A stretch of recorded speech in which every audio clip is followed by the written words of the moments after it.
So what actually happens when synthetic tactical espionage collides with canonical biological perfection? We are running the full simulation today at Geek Battle Lab, tracking the biomechanical damage in real time and assigning a survival tier to 007. Let's find out if he makes it. The Siberian Black Sight. Wolverine lunges from the shadows first. That's not a coincidence. Wolverine's macrosmatic olfactory system targets Bond instantly. Bond thinks he has the drop on Logan.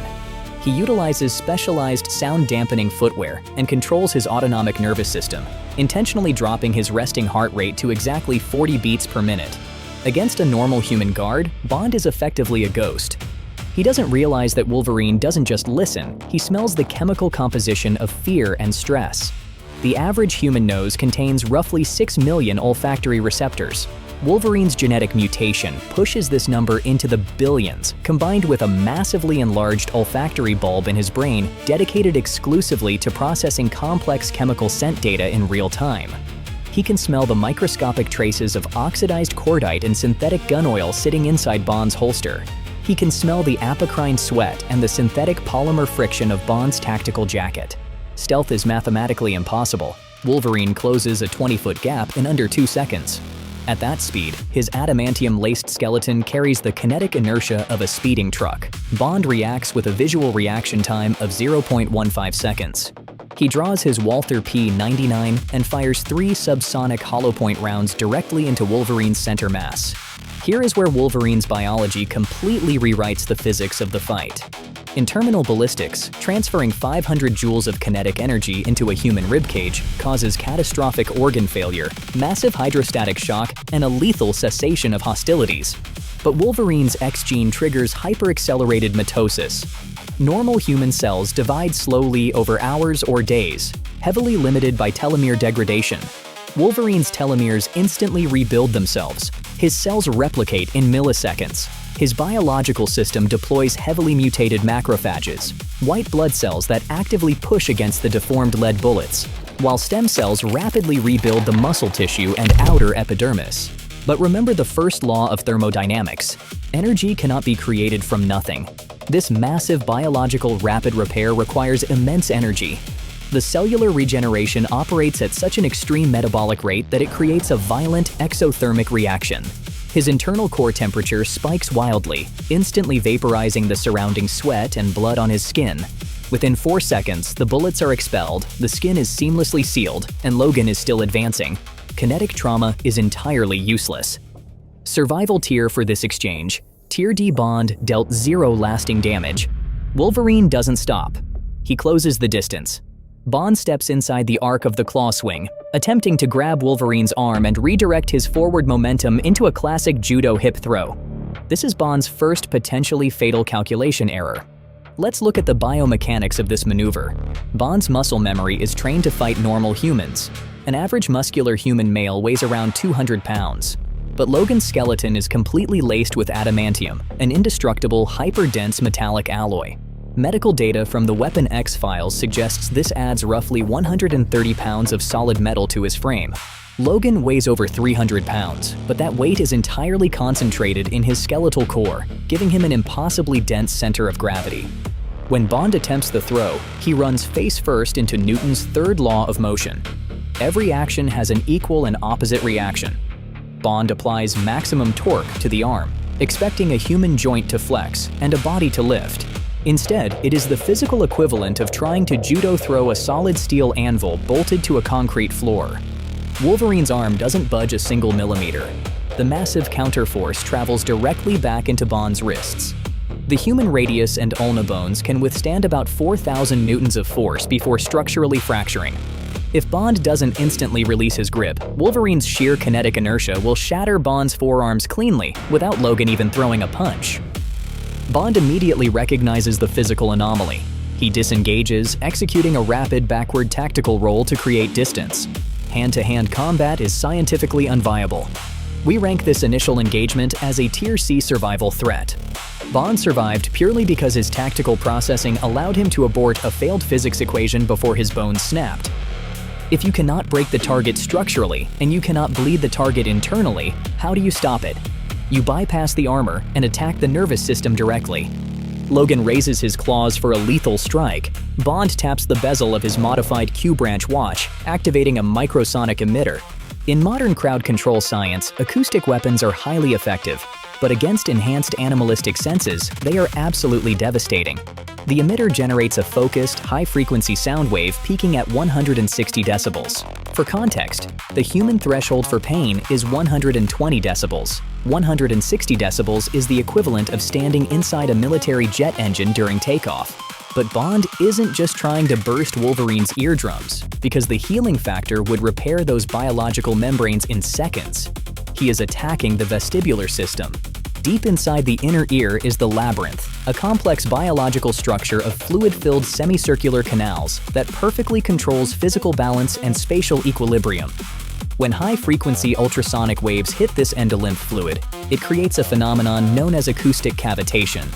The fluid vibrates so violently it forms microscopic bubbles that rapidly expand and collapse, completely scrambling the spatial geometry data being sent to the brain's cerebral cortex. Because Wolverine's senses are hyper-amplified to gather more environmental data, the acoustic overload is exponentially more traumatic.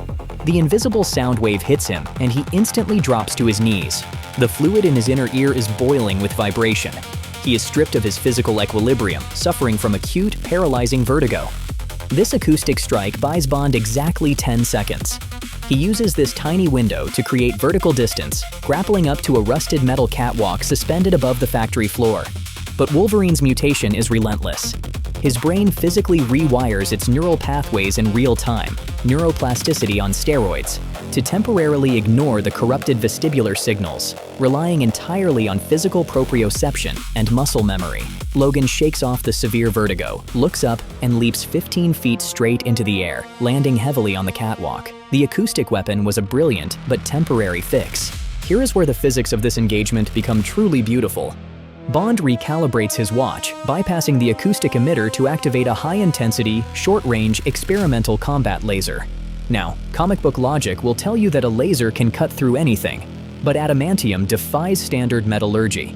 A wrist-mounted laser, no matter how concentrated, simply does not have the wattage to reach the melting point of the adamantium isotope. If Bond tries to slice Logan's head off, the beam will simply scatter harmlessly off the skull. But James Bond isn't trying to cut the metal. He is exploiting the laws of thermal conductivity. Adamantium is a highly dense metallic alloy, and like all ultra-dense metals, it acts as a phenomenal thermal conductor. Wolverine raises his massive arms, crossing his claws in an X shape to physically block the beam. Bond holds the continuous red laser steady, focusing it directly onto the crossed metal. Here is where the math becomes deadly. The laser deposits thousands of joules of pure thermal energy directly into the claws. The adamantium absorbs this extreme heat perfectly and channels it straight down the claws, past the wrists, and directly into the internal skeletal structure of Wolverine's forearms. Logan's indestructible skeleton just became a massive, highly efficient radiator. Now we look at the biology surrounding that superheated metal. Human muscle tissue is composed of approximately 75% liquid water. When the adamantium bones deep inside Logan's arms heat up to temperatures exceeding 400 degrees Fahrenheit, the water inside the tightly packed muscle cells surrounding the bone doesn't just get warm, it flash boils. The liquid water instantly undergoes a rapid phase change into gas. When water turns to steam, it expands its volume by a factor of 1,600. Millions of microscopic steam explosions happen simultaneously deep inside Wolverine's arms. The expanding gas has nowhere to go. It violently tears the red muscle fibers apart from the inside out, erupting through his skin pores in a dense cloud of thick, hissing white steam.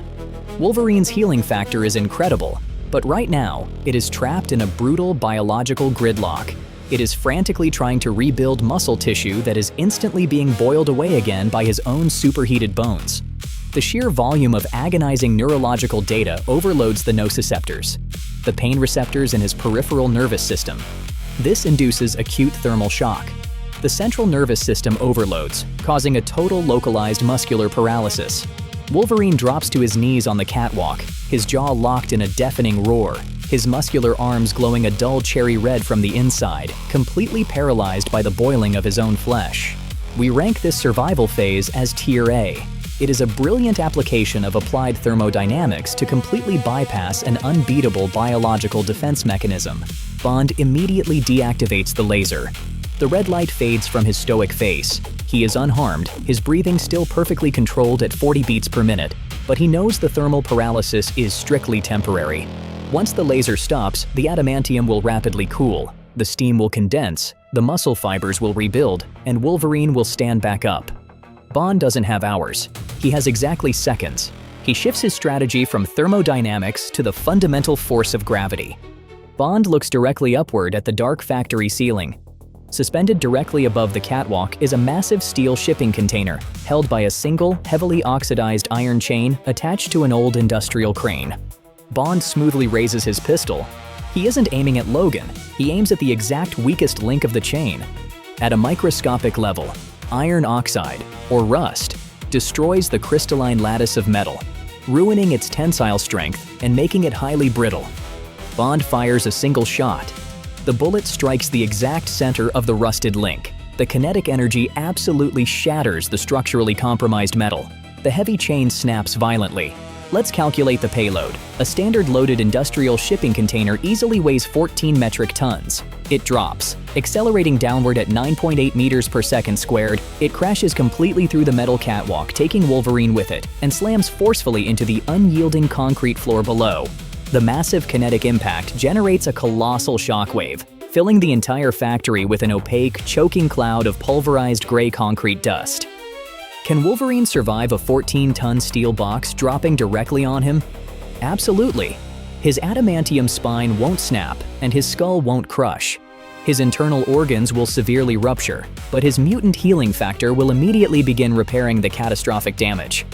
But biological survival isn't the same as tactical victory. Wolverine is biologically immortal, but physically pinned. He cannot generate enough biomechanical leverage from a completely flat, crushed position to lift 14 tons of dead weight off his back. He is permanently trapped beneath the inescapable weight of physics.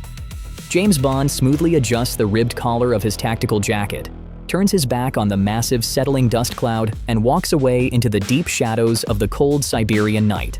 Conclusion. Ultimately, we rank this overall survival encounter as a Tier S flawless victory for the MI6 operative. This Geek Battle Lab simulation proves a critical point about the science of combat. Wolverine possesses biological perfection, limitless stamina, and indestructible weaponry. In a direct, thoughtless war of attrition, the mutant wins 100% of the time. But James Bond didn't fight a war of attrition. He coldly analyzed the variables in real time. He recognized the mathematical futility of kinetic trauma, bypassed the healing factor by weaponizing Wolverine's own skeleton against him through extreme thermal dynamics, and used environmental gravity as an inescapable physical restraint. Intelligence and physics will always beat raw power. If you want to see how John Wick would fare surviving the xenomorph hive from the Alien franchise, hit the subscribe button, leave a comment, and we will run the simulation next.